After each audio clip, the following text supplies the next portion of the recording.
February's over, and if there's one thing that defined this month in the Lost Glitches, it was Twitch Week.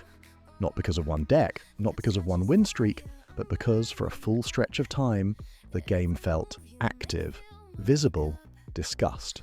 For an indie competitive card game, that matters. TLG doesn't live off massive advertising pushes. It grows when people stream it, when conversations happen in chat, when clips get shared, when viewers ask questions about mechanics they don't fully understand yet. Twitch Week concentrated that energy. Streams were up, matches were visible, decision-making was public, and when gameplay becomes visible, depth becomes visible. People saw that Meltdown isn't just a flashy commander skill, it's risk management built around health thresholds.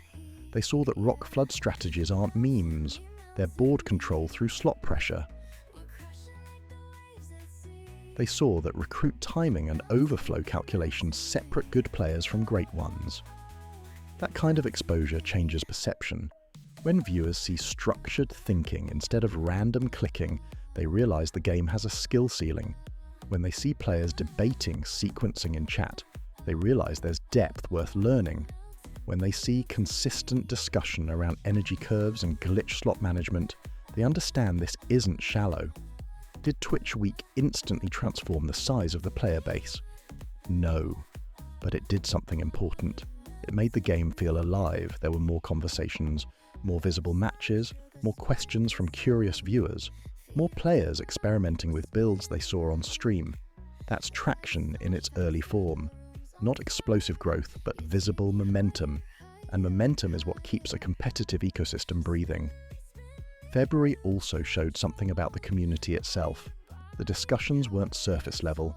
People weren't just saying, this deck is broken or that mechanic is unfair. They were asking why. Why 19 health matters before activating Meltdown?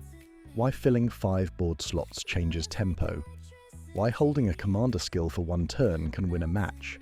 That kind of conversation signals maturity. For a game still carving out its space, that's a strong sign. The future of the Lost Glitches doesn't depend on one viral moment. It depends on consistency, more visible gameplay, more strategic discussion, more players understanding the mechanics deeply enough to push the ceiling higher.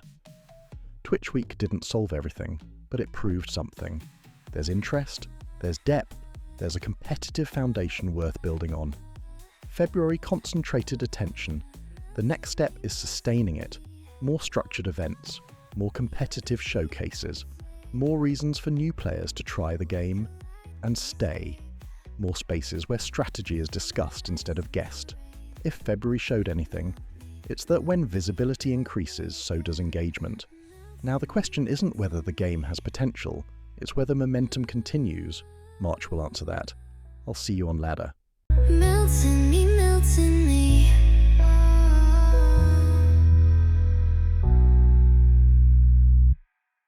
Twitch Week was a success. You lost 3 games in a row. Experimental losses. That's not a format.